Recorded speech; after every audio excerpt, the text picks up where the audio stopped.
तो स्टूडेंट्स, आज हम सीखेंगे अटेंडेंस शीट की एक्सेल पे अटेंडेंस शीट कैसे बनाई जाती है। उसके लिए सबसे पहले हमें एक्सेल को ओपन करना पड़ेगा। तो आप एक्सेल को कैसे ओपन करते हैं? एक्सेल को ओपन करने के लिए आपको करना पड़ता है, या तो आप स्टार्ट, प्रोग्राम, माइक्रोसॉफ्ट ऑफिस और माइक्रोसॉफ्ट एक्सेल को ओपन कर सकते हो, या कीबोर्ड से प्रेस करेंगे विंडो आर और यहां लिखेंगे EXCEL एक्सेल और एंटर प्रेस करते ही आपका एक्सेल ओपन हो जाएगा। जैसे ही आपका एक्सेल ओपन होगा, आपके सामने ये एक्सेल की एक सीट नजर आती है। इस सीट के ऊपर हम एक अटेंडेंस रजिस्टर बनाएंगे और उस पे हम लगाएंगे फार्मूला। आज हम बहुत ही सिंपल सा अटेंडेंस रजिस्टर बनाएंगे। इसका इस्तेमाल हम ऑफिस में कर सकते हैं, कोचिंग सेंटर में कर सकते हैं, कंप्यूटर सेंटर में कर सकते हैं, स्कूल में कर सकते हैं। और अभी जो बनाएंगे बहुत छोटा सा अटेंडेंस रजिस्टर बनाएंगे। उसके बाद जब आपको ये बनाना आ जाएगा तो हम अपने हिसाब से, अपनी रिक्वायरमेंट के हिसाब से, अपने बिजनेस के हिसाब से हम उतना बड़ा अटेंडेंस रजिस्टर बना सकते हैं। सबसे पहले क्या करना है, ये एक्सेल की सीट आपको नजर आ रही है। पहले आप एक काम कीजिए, एक्सेल की फाइल को सेव कर दीजिए। तो सेव करने के लिए आप क्या करेंगे, Ctrl+S। आपको पता है सबसे पहले सेव एज ही खुलता है, तो ये सेव एज खुल गया है। और आपको यहाँ पे आप फाइल का नाम देना है। तो आप कोई भी फाइल का नाम दे सकते हो, जैसे मैंने लिख दिया यहाँ पे ABC स्कूल। मैंने ABC स्कूल लिख दिया है, सेव कर दिया। अब जैसे आपने ABC स्कूल लिखा और आपने अपनी फाइल को सेव कर दिया, अब आपको क्या करना है कि आपको बनाना है अटेंडेंस रजिस्टर। तो बड़ा ही सिंपल सा है। अटेंडेंस रजिस्टर बनाने के लिए सबसे पहले आपको क्या करना है, आपको सिलेक्ट करना है एक एरिया। बहुत ही सिंपल है वो काम। चलिए, सबसे पहले हम लोग क्या करेंगे, हम एक एरिया सबसे ऊपर सिलेक्ट करेंगे सिर्फ हेडिंग देने के लिए। ये आपकी इच्छा, आप करें ना करें। मैंने सिलेक्ट किया और सिलेक्ट करने के बाद आप देखिए होम में जाएंगे और आपको रैप टेक्स्ट के नीचे एक ऑप्शन मिलेगा, मर्ज एंड सेंटर। आप इसे मर्ज एंड सेंटर करेंगे तो रो और कॉलम मर्ज होके एक बड़ा सेल बन जाएगा। रो और कॉलम मर्ज होके एक बड़ा सेल बन जाएगा। तो आपने यहां से इसको मर्ज कर दिया, तो ये आपके सामने एक बड़ा सेल बन गया। अब आपको यहाँ पे क्या लिखना है, अटेंडेंस। आप जैसे यहाँ पे अटेंडेंस लिखेंगे, आप नीचे क्लिक कर दीजिए, अटेंडेंस आ गया है। आप इसको बोल्ड भी कर सकते हैं, बोल्ड पे क्लिक करके, या Ctrl+B भी कर सकते हो। इसके बाद इसको आप अलाइनमेंट में जाके टॉप भी कर सकते हो, और टॉप कर सकते हो, मिडल कर सकते हो, बॉटम कर सकते हो। मैंने इसको मिडल कर दिया। लेफ्ट सेंटर की जगह मैंने इसको सेंटर कर दिया। आपकी इच्छा राइट में रखें, लेफ्ट में रखें या सेंटर में रखें। और मैंने इसे एक हल्का सा कलर दे दिया, ये आपकी चॉइस है, आप दे या ना दे कोई फर्क नहीं पड़ता। अब मैं ऐसे चला गया हूं बॉर्डर के अंदर। यहां से मैंने एक थिंक बॉक्स बॉर्डर कर दिया कि चारों तरफ एक बॉर्डर लग जाए। तो ये बॉर्डर कब आपको नजर आएगा, जब आप प्रिंट प्रीव्यू चेक करेंगे। प्रिंट प्रीव्यू की शॉर्टकट की क्या है, Ctrl+F2। आप प्रिंट प्रीव्यू की शॉर्टकट की चेक करते तो यहाँ पे आपको नजर आ जाएगा। ये देखिए, अब आपको क्या करना है, मैंने अगले कॉलम में क्या किया, मैंने अगले कॉलम को मर्ज किया। और यहाँ पे सपोज कीजिए मैंने एक मंथ लिख दिया, कोई भी मंथ। सपोज ये मई चल रहा है, मैंने यहाँ से मई कर दिया है, मई। नीचे वाला कॉलम मैंने सिलेक्ट करा, इसको मर्ज कर दिया और मैंने यहाँ पे लिख दिया मई 2021। आप दोनों कॉलम को सिलेक्ट करें, यहाँ से मिडल भी कर दें और सेंटर भी कर दें। और आप यहाँ से बॉर्डर में जाएं, यहाँ से कर दें ऑल बॉर्डर। एक और काम करें, फिर बॉर्डर में जाएं, यहाँ से कर दें थिंक बॉक्स बॉर्डर। तो ये ऐसे आ जाएगा। तो अब क्या करना है हम लोगों को कि यहाँ पे हम कुछ स्टूडेंट्स के नाम लिखेंगे। पहले हम हेडिंग बनाते हैं। तो मैंने लिखा यहाँ पे सीरियल नंबर। अब आप यहाँ पे लिख सकते हैं student name, name of students, आप उनको चेक कर सकते हैं। ठीक है, तो जैसे आपको हेडिंग देनी है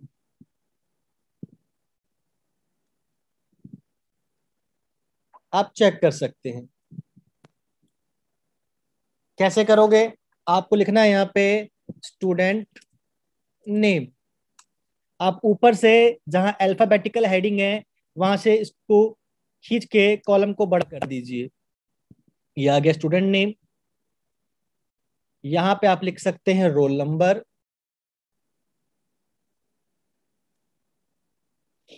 और यहाँ पे आप लिख सकते हैं काउंटिंग 1 और 2। यहाँ से आप काउंटिंग लिख सकते हैं। आप पूरे रो को सिलेक्ट कीजिए जो इसमें आपने हेडिंग लिखी है, इसको सेंटर कर दीजिए, अलाइन सेंटर, अलाइन मिडल। अब आप कुछ स्टूडेंट्स के नाम लिख सकते हो। आपके क्लास में कितने स्टूडेंट हैं? 5, 10, 15, 20, 25, कितने स्टूडेंट हैं? 50 हैं। हम एक एग्जाम्पल के तौर पे कि हमारे क्लास में 5 या 6 स्टूडेंट हैं, हम एक 1 लिखते हैं और 2 लिखते हैं, और दोनों को सिलेक्ट करके हम ड्रैग कर देते हैं 6 तक, और इसको सेंटर कर देते हैं और मिडल कर देते हैं। अब क्या करना है आपको? यहाँ पे नाम लिखने हैं, कोई भी 6 स्टूडेंट्स के नाम आपको लिखने हैं। तो आपने लिख दिया, एक तो रोहित, मोहित, काजल, सुनीता, दीपा, सार्थक। और रोल नंबर क्या है? जैसे 2601, कोई भी एग्जाम्पल के ले लीजिए, 2602, इन दोनों को भी आप सिलेक्ट करके ड्रैग कर दीजिए। ये देखिए रोल नंबर आ गया। अब आप चाहें तो इसको आगे तक सिलेक्ट करके एक बार फिलहाल इनको सेंटर कर दीजिए चाहिए, ताकि आपको बार बार सेंटर मिडल ना करना पड़े। अब आपको पता है, देखो हर मंथ में डेज अलग अलग होते हैं। जनवरी में 31 होता है, फरवरी 28 का भी होता है, और मार्च आपको पता है 31 का होता है, अप्रैल 30 का होता है, तो मई 31 का होता है। तो आप उसके हिसाब से इसको ट्रैक करते हो। तो लेकिन जो अटेंडेंस रजिस्टर होता है स्कूल का, आपने देखा होगा उसके हर एक पेज पे 31 ही कॉलम होते हैं। ये हमारे ऊपर डिपेंड करता है कि हमें कौन से मंथ की अटेंडेंस लगानी है। लेकिन वैसे आप जो स्कूल में होता है, जो जो आप दुकान से अटेंडेंस रजिस्टर खरीद के लाते हो, उस पे हर एक पेज पर 31 कॉलम ही मिलते हैं। इस अटेंडेंस सीट की का फायदा क्या है?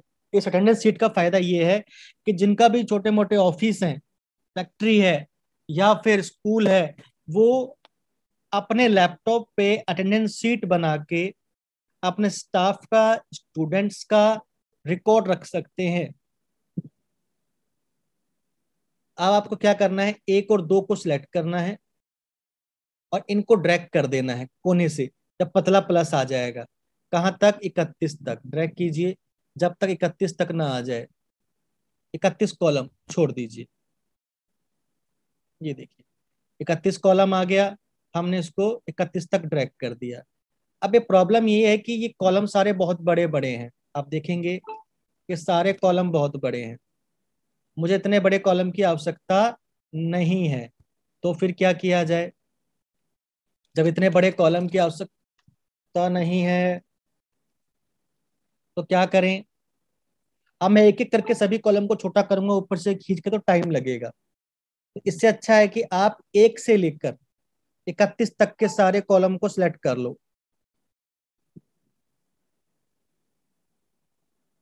ठीक है, और आपको जाना ऊपर फॉर्मेट, होम के अंदर ही लास्ट में जहां इंसर्ट लिखा हुआ है, डिलीट लिखा है, उससे आगे लिखा है फॉर्मेट, और यहां जाना है कॉलम विड्थ। आपको पता है एक कॉलम की जो नॉर्मल विड्थ होती है वो 8.43, मैंने पहले भी लिखवा रखा है। अब आपको क्या करना है, यहाँ पे 2 या 3 कर दीजिए, कम कर दीजिए। तो मैंने जैसे 3 लिख के एंटर मारूंगा, सभी कॉलम की विड्थ 3 पिक्सल हो जाएगी, देखिए, और सभी की विड्थ ऑटोमेटिकली एक साथ कम हो गई और बराबर हो गई। अब मुझे क्या करना है कि मैंने इसको सीरियल नंबर से सिलेक्ट किया और 1 से सिलेक्ट किया 6 तक। सीरियल नंबर से लेकर लास्ट के का जो स्टूडेंट है 6 नंबर 7 तक, पूरा लेकर आगे तक 31 तक कॉलम तक मैं सिलेक्ट कर लेता हूं। और मैंने यहां से कर दिया ऑल बॉर्डर, बॉर्डर पे गया ऑल बॉर्डर। अब मैं ये चाहता हूं कि जब मैं कोई अटेंडेंस लगाऊं कि भाई प्रेजेंट के लिए P, absent के लिए A, लीव के लिए L, हॉलीडे के लिए H, तो मुझे डिफरेंट डिफरेंट कलर में शो करे, जिससे मुझे फाइंड करने में कोई दिक्कत ना हो। तो आपको फार्मूला उतनी ही जगह पे लगाना है जितनी जगह पे आपको उस चीज की रिक्वायरमेंट है, उस चीज की जरूरत है। एक्सेल पे कोई भी फार्मूला पूरी सीट पे नहीं लगाया जाता, वो रेंज पे लगाया जाता है, जो रेंज रो और कॉलम के मिक्स होने से बनती है। जैसे B2, C2, D4, F3, F9, जो रेंज आती है सारी रेंज है। तो आपको जहां पे लगाना है फार्मूला, आपको सिर्फ वहीं तक सिलेक्ट करना है। तो मुझे स्टार्ट करना है 1 से, तो 1 के नीचे वाला सेल मैंने सिलेक्ट करा क्योंकि मुझे यहां से अटेंडेंस शुरू करनी है। और मैंने 1 से लेकर वापस 31 तक सिलेक्ट कर लिया है। अब देखिए 1 से 31 तक और नीचे 6 तक मैंने सिलेक्ट कर लिया है। एक्सेल का यह फायदा होता है कि अगर आपने एक बार फार्मूला लगा दिया तो उसको अगर बाद में ड्रैग भी करोगे, जैसे आपके पास आज क्लास में 6 स्टूडेंट है, 7 हो जाए 8 हो जाए, तो उसी फार्मूला को जैसे जैसे नीचे ड्रैग करोगे वो फार्मूला अप्लाई हो जाएगा। लेकिन अभी जितने दूरी पे आपको लगाना है उतने को ही सिलेक्ट करना है। तो मैंने क्या किया, 1 से लेकर 31 तक के कॉलम सेलेक्ट कर लिए और 6 स्टूडेंट थे उनके सभी रो को भी सिलेक्ट कर लिया। सिलेक्शन सभी को नजर आ रहा होगा, ये देखिए। अब मैं चला गया सबसे ऊपर होम के अंदर ही, देखिए यहाँ पे लिखा आ रहा है कंडीशनल फॉर्मेटिंग। कंडीशनल फॉर्मेटिंग पे क्लिक करेंगे, यहाँ पे आता है हाईलाइट सेल रूल्स, इस पे जाएंगे। यहाँ पे लिखा होता है ग्रेटर देन, ध्यान रखिएगा हाईलाइट सेल रूल्स के अंदर क्या लिखा होता है, ग्रेटर देन। इसके नीचे लिखा होता है लेस देन, फिर बिटवीन, इक्वल। तो हमें जाना है टैक्स दैट कंटेंट पे, किस पे जाना है, टैक्स दैट कंटेंट। चला गया। अब मुझे यहाँ पे मैंने लिख दिया P, कि अगर मैं P यानी P फॉर प्रेजेंट, अगर P लिखता हूं तो कौन सा कलर आए, तो मैंने P लिखा। अब इसके सामने लिखा आता है विद, आपको यहाँ कलर सेलेक्ट करना, तो मैंने कह दिया green, fill with dark green text, select कर दिया, ओके कर दो। ओके करते देखो सिलेक्शन अभी वैसा का वैसा है। अगर सिलेक्शन हट जाए तो दोबारा सेलेक्ट कर लेना। अब मैंने दोबारा सेलेक्ट कर लिया या मेरा सिलेक्शन पहले से है, मैं फिर जाऊंगा conditional formatting, highlight text that content. क्या करूंगा मैं, conditional formatting, highlight text that contains, और यहाँ पे लिखूंगा ए फॉर absent, और यहाँ पे मैं कर दूंगा light read with dark red text. और जैसे मैं इसको ओके करूंगा तो क्या होगा, ए पे ये वाली जो कंडीशन अप्लाई हो जाएगी। अभी भी सिलेक्शन है, मैं फिर जाऊंगा conditional formatting, highlight cell rules, text that contains. यहाँ पे मैं लिखता हूँ एल फॉर लीव, और मैं यहाँ चला गया, यहाँ पे yellow with dark yellow text कर दिया, ओके। मैं फिर चला गया conditional formatting, highlight cell rules, text that contains, और यहाँ मैंने लिख दिया एच फॉर हॉलीडे। तो यहाँ पे अभी मेरे पास 3 ही कलर थे, कौन कौन से, रेड येलो ग्रीन, वो तो मैंने ले लिया। तो चौथा कलर मैं बना भी सकता हूँ, पांचवा कलर मैं बना भी सकता हूँ। तो मैं नीचे आऊंगा कस्टम कलर पे, मैं कस्टम कलर पे गया। यहाँ पे मैं टेक्स्ट कलर क्या करता हूँ, डार्क ब्लू कर देता हूँ, और फिल कलर करता हूँ मैं हल्का कलर, लाइट ब्लू। ध्यान रखिएगा मैंने टेक्स्ट कलर दिया है डार्क ब्लू और फिल कलर दिया है लाइट ब्लू, ओके। अब इसे ओके कर दो। अब आपको दोबारा कंडीशनल फॉर्मेटिंग में जाने की जरूरत नहीं है, क्योंकि आपको 4 ही चीजें चाहिए थी, प्रजेंट के लिए ग्रीन कलर, absent के लिए रेड कलर, लीव के लिए येलो कलर, और हॉलीडे के लिए ब्लू कलर। आप कलर भी अपने हिसाब से दे सकते हो। आप देखिए, मैं एक काम कर सकता हूं कि मेरे मुझे इतना पता है कि जो मई का जो महीना है, मई के महीने में 30 या 31 दिन होते हैं। मई के महीने में 31 दिन होते हैं। तो आप उसे कैसे करेंगे? तो मुझे ये देखना है कि मई के महीने में संडे कब कब आता है। पहली तो मुझे ऐसे देखना है कि मई के महीने में संडे कब कब आता है। तो कैसे देखेंगे आप एक काम कर सकते हैं, मोबाइल में जो मई का महीना है उसका कैलेंडर आप निकाल लेंगे। देखिए, मई के महीने में एक तो 8 तारीख को संडे है, तो यहाँ पे कर दीजिए एच, अपने आप कलर आ जाएगा। एच लिख के एंटर मारिए। ये देखिए कलर क्यों आ रहा है, क्योंकि हमने इस पे कंडीशनल फॉर्मेटिंग लगाया था। ठीक है। वैसे कैलेंडर में दिखा रहा है कि 9 तारीख का संडे है। इससे पहले कोई संडे आया हमारे पास? नहीं, 9 तारीख से संडे है। तो आप इसे कंट्रोल जेड करके अंडे भी कर सकते हैं। जैसे आपको पता है कि 9 तारीख को संडे है, तो यहाँ पे आप कर सकते हैं H H H H H और एच। 9 तारीख के बाद आपका संडे आता है 16 तारीख को। तो आप 16 पे जाएं, यहाँ पे भी एच दबा दें।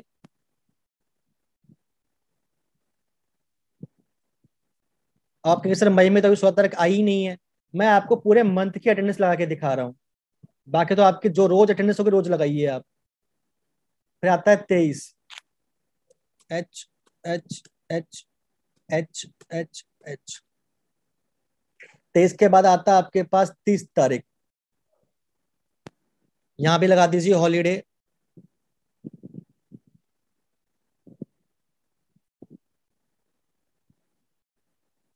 अब मैं क्या करता हूँ, सिंपल एग्जांपल देखिएगा।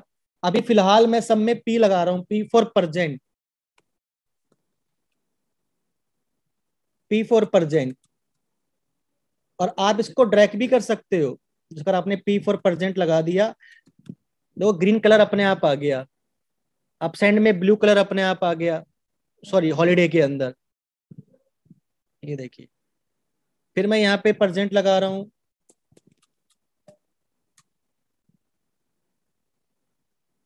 मैं इसको ड्रैग कर सकता हूँ, यहाँ पे प्रेजेंट लगा रहा हूँ।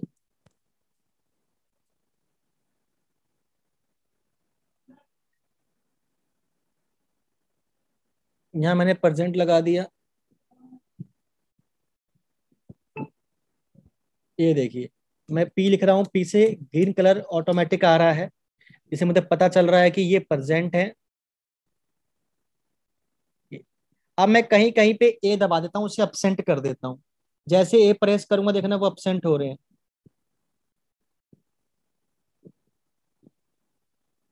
ये देखो,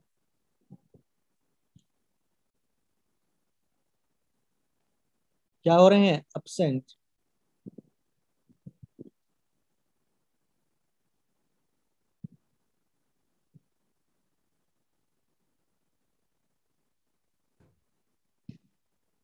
तो आप इनको अपसेंट भी कर सकते हैं।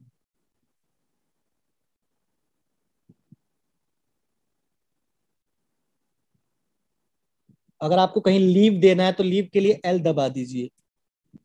तो देखिए अपने आप जो 4 कलर हमने दिए थे, रेड, ग्रीन, ब्लू और येलो, वो चारों कलर देखो शो कर रहा है।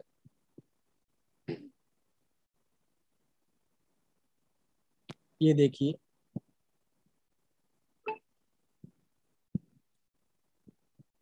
कितना सिंपल तरीका है। अगर आपको लगता है कि अब मुझे लगाना है फार्मूला, तो सबसे ऊपर लिखिए total days. Total days. Total days का फार्मूला क्या होता है? अब आपको देखो सब कुछ प्लस करना है। प्लस कैसे करोगे?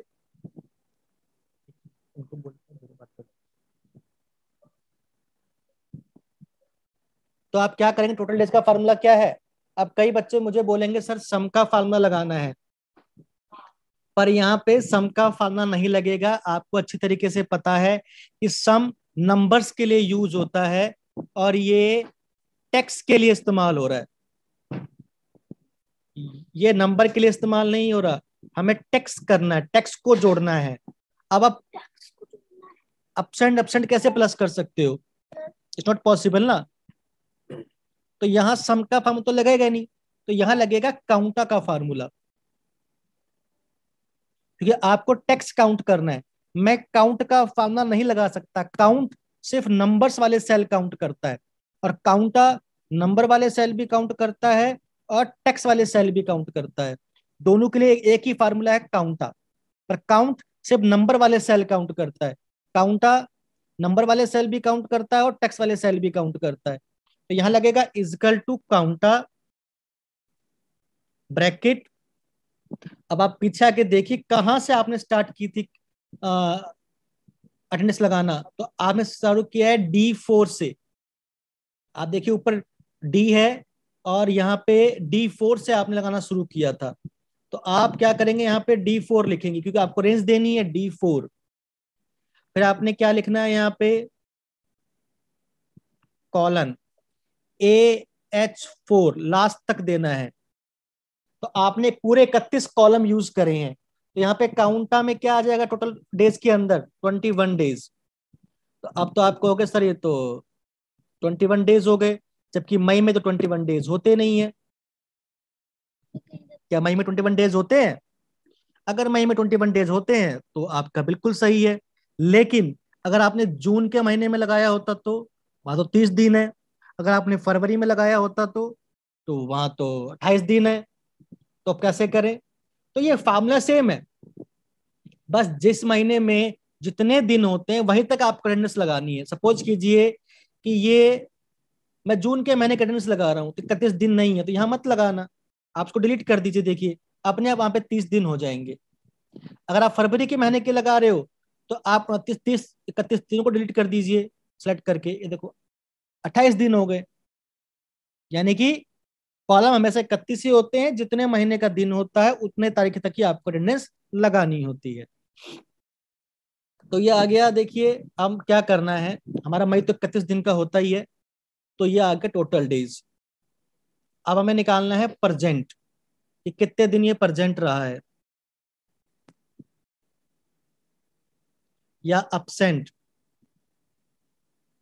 या लीव, या हॉलीडे।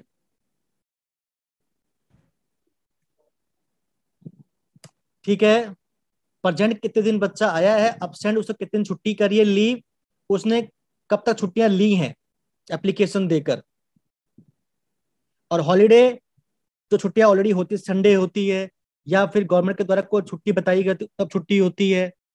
तो चलिए काउंटा का फार्मूला आपको मैं फिर से बता देता हूं। काउंटा का फार्मूला कैसे लगता है, आपको सिर्फ एक ही काम करना है, इजकल टू काउंटा ब्रैकेट। काउंटा है टी है आखिरी में, इजकल टू काउंटा ब्रैकेट। आपको कहां से स्टार्ट करना है, तो आपको स्टार्ट करना है, पीछे आके देखिए आप, D4 से। सबसे ऊपर डी है फिर D4 लिखा हुआ है, तो D4 से आपको स्टार्ट करना है।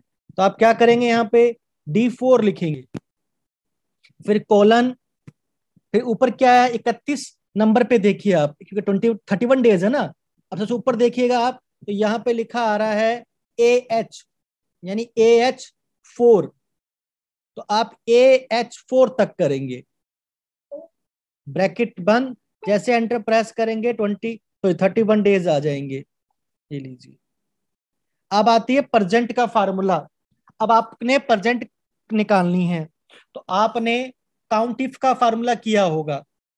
अब सेम काउंटिफ का फार्मूला है, सेम टू सेम, बस हल्का सा चेंज है कि जहां पर हम नंबर लेते थे वहां आप टेक्स्ट लेंगे। यानी जितने फार्मूले आपने अभी तक किए हैं सभी फार्मूलों का अलग अलग जगह पे अलग अलग तरीके से यूज भी होता है। आप देखिए कैसे, हमने क्या करना है, बहुत सिंपल तरीका है, इजकल टू काउंटिफ ब्रैकेट वही रेंज देनी है D4। क्या देना है? D4 कॉलन AH4, क्योंकि आपको एक ही रो का निकालना है अभी, एक ही रो का, एक ही स्टूडेंट का कितनी बार ये प्रेजेंट रहा है। तो जो रेंज आपने काउंटा के फार्मूला में दी थी टोटल डेज निकालने के लिए, वो रेंज यहां पे आएगी equal to count if bracket D4 colon AH4 comma invert comma shift के साथ, फिर आपको P लिखना है, इनवर्ट कोमा बंद शिफ्ट ब्रैकेट के साथ, शिफ्ट के साथ ब्रैकेट बंद, यानी equal to count if bracket D4 colon AH4 comma inverted comma P invert comma bracket बंद। ये इसका फार्मूला है। जैसे आप एंटर प्रेस करेंगे ये दिखा देगा कि 17% है, 17% है। इसी फार्मूले को आप नीचे ड्रैग कर दें, ये देखिए तो दिखा रहा है 17, 20, 21, 14, 18 और 60, यानी कि ये सबकी अपनी अपनी प्रेजेंट है, हर एक बच्चे की इंडिविजुअल। अब आपको एब्सेंट निकालना है, तो आप क्या करेंगे? एब्सेंट के लिए same formula is equal to count if bracket, आपको क्या करना है? D4 colon AH4 comma invert coma, अब यहाँ पे A लिखना है, इनवर्ट कोमा बंद ब्रैकेट बंद। प्रेजेंट में आपने P लिखा था, काउंट और एब्सेंट में आप A लिख रहे हो। फार्मूला सेम है काउंट इफ का, equal to count if bracket D4 colon AH4 comma invert comma A invert comma बंद ब्रैकेट बंद। और ये आ गया देखो 5, ड्रैग कर दो। आप कोई बच्चा 5 बार एब्सेंट है, कोई 3 बार, कोई 7 बार, कोई 9 बार भी, इक्वल टू, फिर आपको लिखना है लीव के अंदर क्या लिखना है? Equal to count if bracket equal to count if bracket D4 colon AH4 comma invert comma L invert comma बंद ब्रैकेट बंद, equal to count if bracket D4 colon AH4 comma invert comma L invert comma बंद bracket बंद। जैसे आप enter press करेंगे देखना आप, ये 5 आ गया। अब आप इसको ड्रैग कर देंगे, सबका आ जाएगा। अब देखिए 2, 4, 6, 3, 2, 5, कोई बच्चा 5 बार लीव है, किस लिए किसी ने 2 बार लीव ली है, किसी ने 6 बार ली है। अब आता है हॉलीडे, तो equal to count if bracket वही D4 colon AH4 comma inverted coma, अगर देखा जाए तो यहाँ पे आपको लिखना है H इनवर्टेड कोमा बंद ब्रैकेट बंद। सेम है, जो प्रेजेंट में फार्मूला था बस वहां पे P आ गया था, एब्सेंट में A आ गया था, लीव में L आ गया था, तो हॉलीडे में H आ जाएगा। Equal to count if bracket D4 colon AH4 comma inverted comma H inverted comma बंद ब्रैकेट बंद एंटर। 4 हॉलीडे मिले हैं, वो सबको समान ही मिले होंगे क्योंकि सब छुट्टी तो एक ही है, संडे है ना, सभी को मिला है। ठीक है, तो कितना अच्छा सिंपल तरीका है। आप निकालते हैं स्टेटस,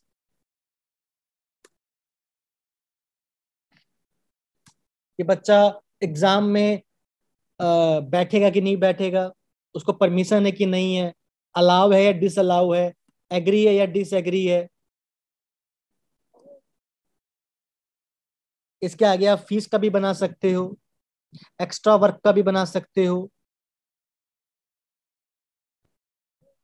तो ये अटेंडेंस रजिस्टर बहुत बड़ा बन सकता है जितनी आपकी रिक्वायरमेंट है, जितनी आपकी रिक्वायरमेंट है, कैसा किस प्रकार का आपका बिजनेस है और कितनी आपको रिक्वायरमेंट है, उस प्रकार से आप यहां बना सकते हैं। अब देखिए मैं बना रहा हूं स्टेटस के अंदर, इसमें आप लिख सकते हैं इक्वल टू इफ का फार्मूला, लॉजिक लगेगा फिर से ब्रैकेट, पर इस बार आपको लेना है प्रेजेंट वाला कॉलम जिसमें प्रेजेंट निकाल रखी है। तो प्रेजेंट वाले कॉलम का नाम क्या है? AJ, और स्टार्ट कहां से? 4 से, तो ग्रेटर देन इक्वल टू, अब मुझे क्या देना है? मैंने कहा 17 दे दिया मैंने एज एग्जाम्पल, कि जो जो बच्चा 17 बार या 17 बार से ज्यादा प्रेजेंट है तो कोमा, इनवैलिड कोमा। क्या करना है उसके लिए? उसका स्टेटस ड्यू है या क्लियर है, प्रोसेस है या पेंडिंग है। आप उसको ये भी लिख सकते हो कि कौन सा बच्चा प्रोसेस में है या पेंडिंग में है, जैसा आपको देना हो। तो आपने कहा प्रोसेस, कॉमा बंद, कॉमा इनवर्टेड कॉमा। आप क्या कर सकते हो यहाँ पे? पेंडिंग। क्या करोगे यहाँ पे? पेंडिंग। तो मैंने कहा आप यहाँ से इसको पेंडिंग कर दीजिए। तो आप इसे पेंडिंग दिखा सकते हैं, ब्रैकेट बंद। आप एंटर करिए। मैंने क्या लिख दिया? Is equal to if bracket AJ4।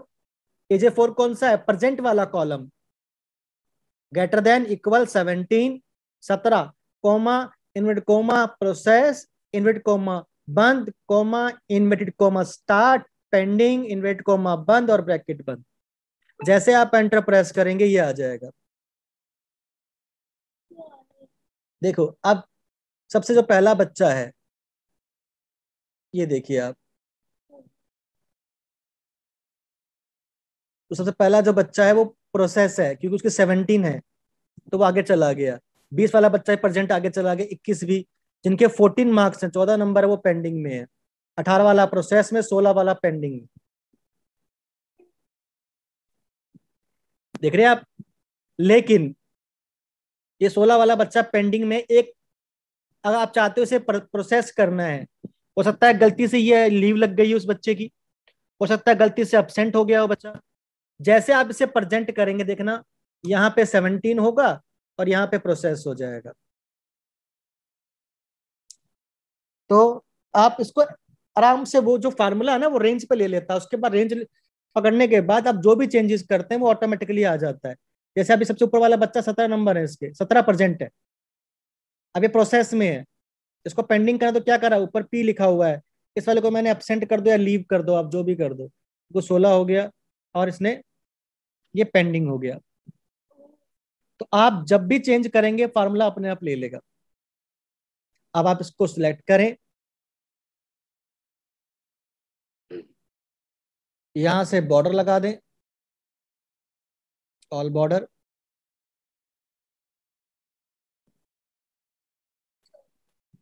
Border पे जाएं, यहां से कर दें ऑल बॉर्डर। अब आपको क्या काम करना है? ये देखिए आ गया पूरा। अब आप सोचो सर ये तो निकल गया, चलो ये तो इस मंथ की हो गई, मुझे अगले मंथ की भी अटेंडेंस लगानी है, पर मेरी सीट तो पहले भर गई है। क्या हमें वही काम करना पड़ेगा जो स्कूल में करना पड़ता है हमें, कि जैसे ही एक मंथ की अटेंडेंस पूरी हो जाती है तो सभी बच्चों का नाम नेक्स्ट मंथ की अटेंडेंस चार्ट पे या अटेंडेंस शीट पे लिखना पड़ता है? सबका बार बार नाम लिखो, उनका रोल नंबर लिखो, और जो भी इनकी एक्स्ट्रा डिटेल है वो बार बार लिखनी पड़ती है। तो अगर मतलब मेरे क्लास में 50 बच्चे हैं तो मुझे हर महीने 50 बच्चों का नाम लिखना ही पड़ेगा, उनके रोल नंबर लिखने ही पड़ेंगे। तो ऐसा कोई तरीका नहीं कि सर मुझे बार बार ना लिखना पड़े। तो आप क्या करेंगे? आप नीचे आएंगे जहां पे आपकी 3 सीटें शो करती है, सीट 1, 2, 3, जिसे हम सीट टैब कहते हैं।